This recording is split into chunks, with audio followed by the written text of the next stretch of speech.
The black market buzzed with the murmur of clandestine deals, hidden beneath the shroud of night. Shadowy figures exchanged glances, their hushed negotiations cutting through the air, adding to the chaotic rhythm of their transactions. A man with a French beard, dressed sharply in a suit, leaned over a table, scrutinizing a high-iced jade bracelet with a discerning eye. His voice dripped with disdain as he spoke. A high-iced jade bracelet for 2,000? It's obviously a fake. I'll take it for 300, and you'll still walk away with a decent profit. Deal or not? His anger simmered as he continued. If I'm lying. The seller, visibly rattled, quickly capitulated. All right. No need to shout. It's yours. Nearby, Jiang observed the exchange with a smirk. He mused quietly. Li Shuxiong, that bastard, came to the black market to buy a fake jade bracelet? Shaking his head in disbelief, he muttered, Cui Jing, that fool, is dumb enough to fall for such trash. Seated cross-legged, Jiang was engrossed in inspecting an array of swords and knives. Holding a knife in his hand, he inquired, Boss, do you have anything sturdier? Cui Jing, visibly irritated, snapped back, This is a knife sharpener. If you want something tougher, buy it and sharpen it yourself. Otherwise, grab a baton. Jiang's brow knitted in frustration. None of these are tough enough. I need something more durable. Cui Jing's patience wore thin as he retorted, What do you mean?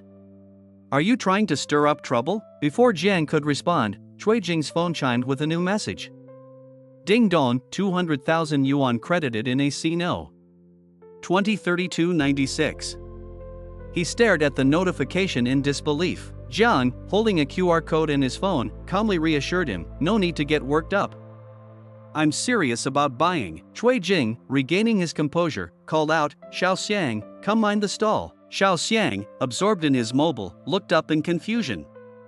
Cui Jing, gesturing towards the interior, said, Talking out here isn't convenient. Follow me inside. As they moved indoors, Cui Jing began to showcase his wares. He opened a gun case containing a homemade firearm, explaining, Boss, we have homemade guns. Great for shooting chickens, 2,000 yuan, with cheap ammo, just gunpowder and steel balls. What do you think? Jiang's response was blunt. No. Cui Jing was momentarily taken aback. He then presented another item, replica revolvers, almost as good as actual handguns, 5,000 yuan. They fire 9mm bullets. Bullets from me are 5 yuan each. Deal? Jiang, growing impatient, replied, Barely acceptable, but I prepaid you 200,000 yuan. Offering me this junk doesn't seem right, does it? Cui Jing was incredulous. What prepayment? He demanded, his tone a mix of surprise and irritation. Jiang, unfazed, responded calmly, 10% payment. He continued, I'm looking to buy 2 million worth of weapons. Cui Jing's eyes widened as he processed the information. Who are you, big brother? For such a large order, you come to me, he asked, clearly taken aback. Jiang's expression remained serious as he replied, I didn't handle these trivial matters before, my subordinates did. Recently, some changes happened. Don't pry too much, just tell me if you can handle it or not. Cui Jing's demeanor shifted quickly. Wait a moment, he said, hurriedly closing the door and checking the windows. You've come to the right person. He leaned in close to Jiang and whispered, I can handle this. Write a list, and I'll give you an address. At midnight the day after tomorrow, drive there to complete the transaction. Bring cash, Cui Jing added firmly. As they stepped outside, Cui Jing gave Jiang a parting glance and cautioned, Watch your step, big brother. Just then, a voice interrupted. Oh, isn't this Xiao Yong? Jiang glanced over, his expression unreadable. Li Shuxiong approached with a smirk. Didn't expect to see you in the black market. No wonder you've been spending so lavishly lately, he taunted. Ignoring Cui Jing, seems like your family has some heirlooms. He continued, What's this? Watched too many marketing accounts lately? Trying to lie flat, sell everything, and live comfortably? Jiang's mind raced. He thought, right, let's try the newly acquired ability. With a smirk, Jiang responded, Indeed, lying flat. So this is, so you tricked Cui Jing into bed with these fakes and second-hand goods? He added with a mocking tone, Makes sense. She's just my second-hand goods, only worth this much. Li Shuxiong, furious and unable to control his temper, shouted, Idiot. what did you say? Meanwhile, Cui Jing, noticing the escalating tension, turned to Jiang and asked, Big brother, you know him? Jiang's voice was cold as he replied, Humph. Know him? More like an enemy. Understanding the situation, Cui Jing nodded and said, got it. Big brother, go do your thing. I'll teach him a lesson. Jiang's eyes narrowed as he issued a warning, don't kill him. I have other plans for his life. Panicking, Li Shuxiong tried to regain control, shouting, what are you doing? I'm warning you, But before he could finish, Cui Jing, now seething with anger, stepped in between them. His mere presence was enough to silence Li Shuxiong, who suddenly found himself fearful. You, big brother, let's talk, he stammered, his bravado fading. Cui Jing didn't waste any time. With swift, decisive action, he took Li Shuxiong down. The once proud man was now lying on his belly, helpless, with Cui Jing's foot pressing firmly against his face and dress coat. Li Shuxiong's mind raced with anger and humiliation. Jiang Xiaoyong, you idiots! Just wait, he seethed internally, plotting his revenge. The scene then shifted to 2 days later. A storage area buzzed with activity, as a truck was being loaded with arms.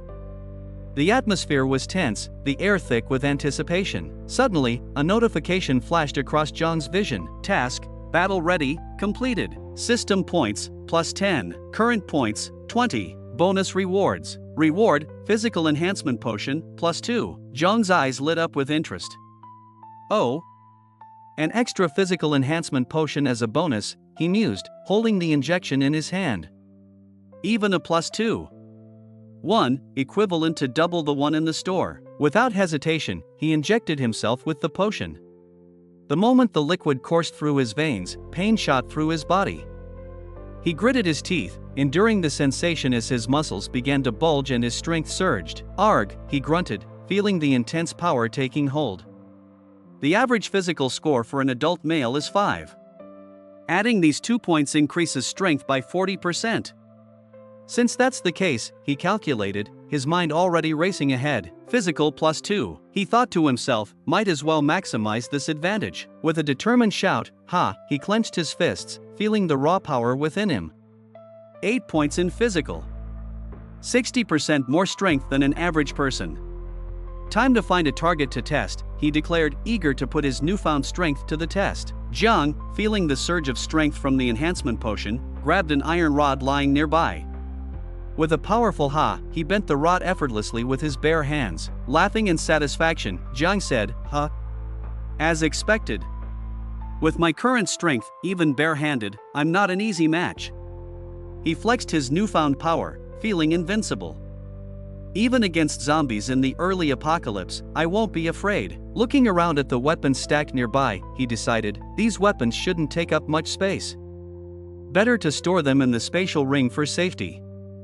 Jiang carefully stowed the weapons, preparing for the challenges ahead. As he finished, he reflected on what lay ahead. The day after tomorrow is the first day of the apocalypse.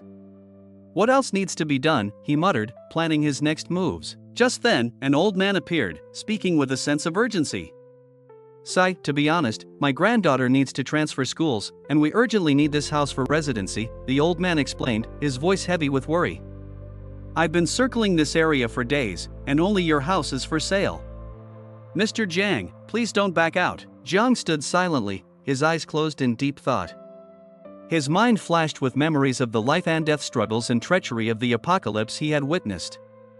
Opening his eyes, he sighed inwardly.